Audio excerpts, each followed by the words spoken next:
13,690 pounds, torque fifth wheel toy hauler coming in on trade here at Haylett RV of Coldwater, Michigan. This has a large garage capable of holding pretty much any side-by-side. An awesome kitchen space as well. The kitchen and living room in this one are really good, which is an area that a lot of toy haulers just don't handle very well.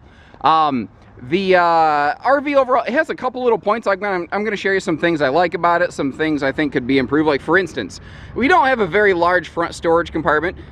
I mean, it could be argued with a big garage you don't need one, but I am a little baffled as to why the auto leveling controls are over here on this side of the RV instead of the driver's side, which would make a little more sense to me. Maybe there's something I don't understand there. Please, anytime, chime in, and, you know, if I missed something or if I just straight get it wrong, let me know.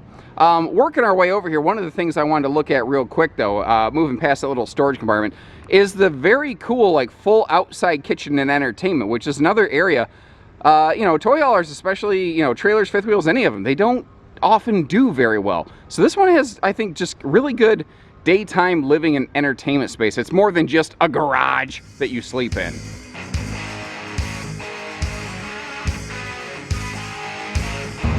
But all opened up in daytime mode, she's going to be a lot of fun. Obviously, that easy set more ride patio party deck with the you know, rear attaching steps right here. You don't have to use them, but they're there if you want them. And I like that extra handle, so it's, you know, easy, stable, come and go. This brings us up to that big side-by-side capable garage space. Now I've got it, I left that power bed in the kind of sleeper position just to sort of give you an idea, but even with that left down, there's still plenty of room to be able to sit there, have a good time, duck under it, you know. There is also a, if I get up here, on top of the bed, I just have stored the dining table that can mount back here. Now that mounts with 3 pedestals, which are stored up in the garage access loft, which is another aspect of this floor plan I really enjoy. Instead of getting into the loft from the living area, the loft actually opens up into the garage, which I think makes a lot more sense. Now, if that power bed's up out of the way, both sides of the RV have those nice big windows for, you know, good visibility. And over here you can see, like, you know, double the windows, double the fun, double mint gum. Anyway, the entry door, I think I would have liked it if it were a little wider into the living area, but there's a reason for it. It actually has extra kitchen cabinetry as a result. And I would also argue that more kitchen space is never the wrong answer. So that's a 50-50 feature. Maybe you like it, maybe you don't. Previous owners had installed some extra TVs here in the garage and in the bedroom, but they did decide to take those with them when they upgraded. But you can easily see where you'd mount a TV should you be so inclined. And she is combo washer dryer ready back here as well.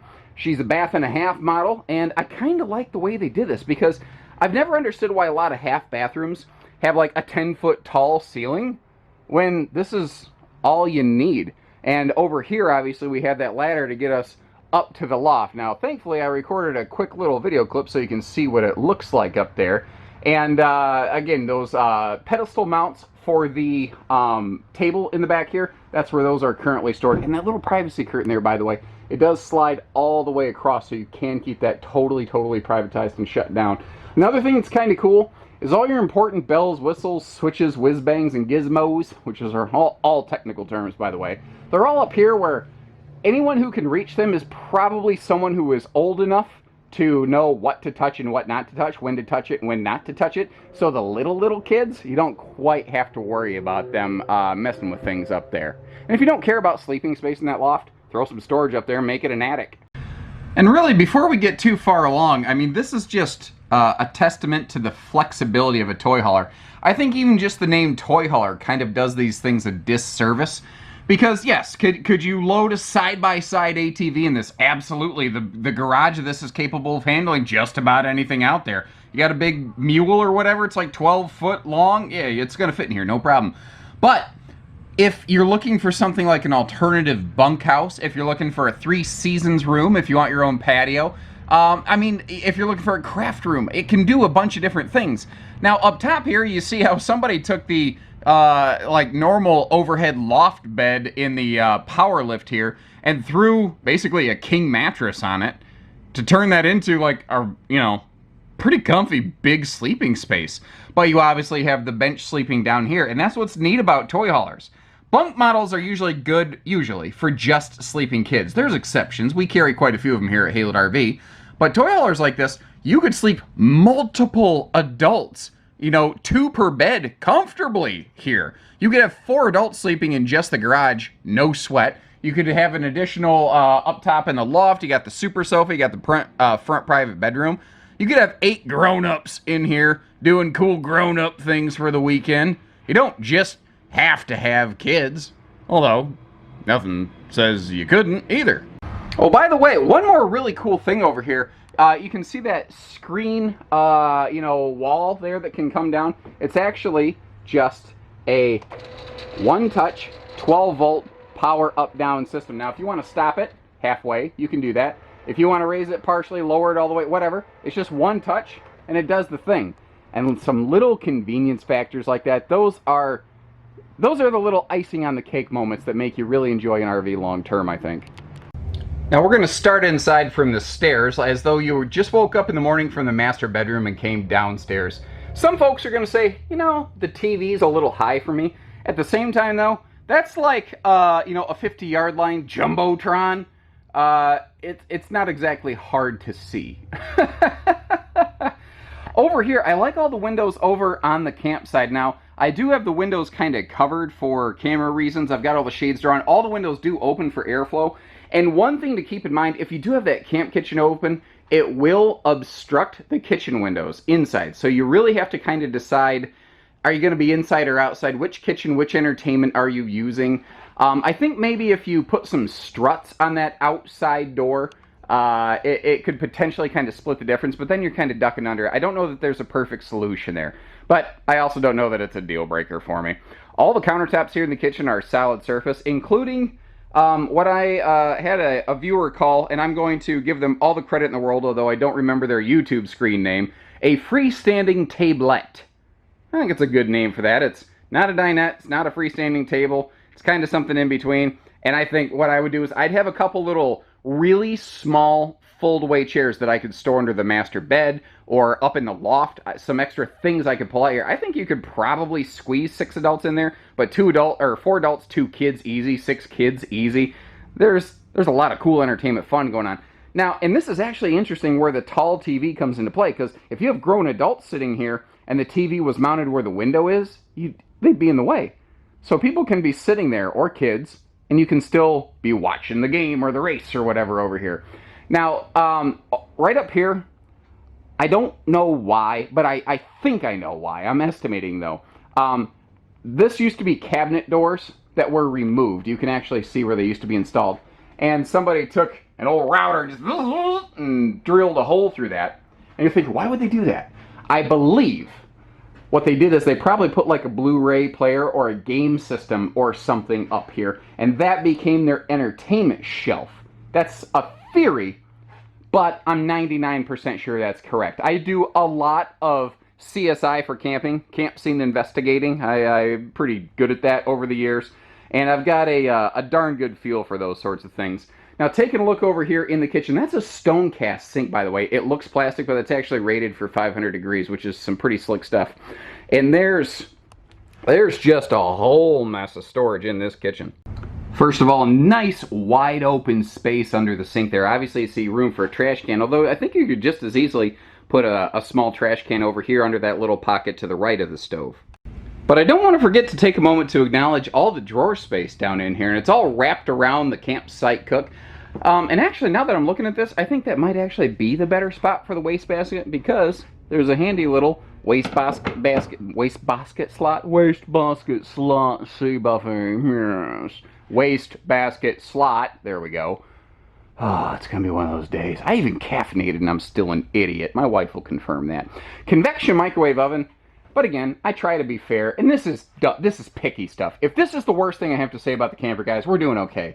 But no strut on that door. This is the little stuff in the RV industry that just drives me absolutely frickin' bonkers. It probably costs a manufacturer 4 cents, maybe 8 cents to put a good strut up there, even a cheap plastic one. And a tall overhead door, that could really benefit from that. I just think that's a penny wise, pound foolish move right there. The good news is, it doesn't really matter, because you got a ton of cabinet space up here. Now, another thing I want to acknowledge is the LED kind of lighting inset into that overhead kind of crown accent on top of the cabinets. And an interesting kind of elevated appliance shelf right there. Very handy also, like if you want a little kind of corner phone charge station. It's a little bit different, a little unconventional, but kind of like it. Big 4-door, 2-way fridge, which is pretty much the dominant force in toy hauling. That way you can, easily keep it running when you are off-grid, propane being a very efficient, effective cooling method. And with this being a true toy hauler, you've just got yourself a super tall slide over here with a monster panoramic window that is not camera friendly. Now down here, if I get down below that, you can see this big 4-seater party couch. All 4 sections of this recliner, and we're going to see that in just a minute. But what's also neat is both sides of it, both ends rather, have these cool little swivel stands with the handy USB plug kind of cup holders in there as well. But again, that's only really kind of scratching the surface of what this one is capable of doing. Because all 4 seats on this have the kick-out leg rest. All 4 seats can recline like you're seeing right here. The end seats obviously have those swivel stands, but the 2 middle seats are in a sense like fold-down consoles with cup holders and even a handy USB plug built in there. Now something else that's kind of neat, not only do you have the cup holders, but your swivel stands can block those, so they made their swivel stands include its own cup holder, which I think was a very simple, smart decision. There's not a whole lot going on this opposing wall here. That's where you're really going to find like your generator control. She's gen ready. It is not gen equipped. The dealership which built and sold this originally no longer in business around here, so I'm not just throwing mud at people. They were kind of notorious for ordering everything as basic and without options and inexpensive as they could. Like for instance, they only built this big 5th wheel toy hauler with 1 air conditioner. The good news, it is second air ready, and that is something that we can accomplish for you here at Haylett RV. Had we built this new here at our facility, it definitely would have included a second air. I really feel like that was some kind of oversight. That was, again, a penny-wise, pound-foolish kind of move. I don't even understand why second air is optional in something this size, but that's just me. Dual entry bed and bath right here. Porcelain stool with plenty of hip and shoulder room. That is about as fluffy friendly as it gets right there. And something else that does surprise me, is there a market segment here that I don't understand well? Like a big plastic tub with a shower curtain as opposed to like a nice fiberglass shower enclosure and wall. Is this better for some folks? It feels like an odd feature to me. Again, it feels like an area where they maybe were just trying to save some money versus some other aspects. Let me get in here and give you a little bit better look at the rest of the bathroom area. I like the drawer space and stuff though. Like the overall layout of the bathroom is really, really, really good. I just think maybe the appointments are a little bit of a question to me, but at the same time, there's nothing wrong. It's not that it's going to stop me from camping in it or anything like that, so maybe that's the decision. Maybe they decided not to just go overboard. Kind of like the garage, you can... Ooh, almost fell down. The wall was further away than I thought. Put that on the bloopers reel. You can mount a TV here in the bedroom. Previous owners had done so, and I love this big viewing window here in the bedroom. Now, quick note of clarity, if I get this door open behind me so I can slide out of here. This is the mattress that we saw in the garage.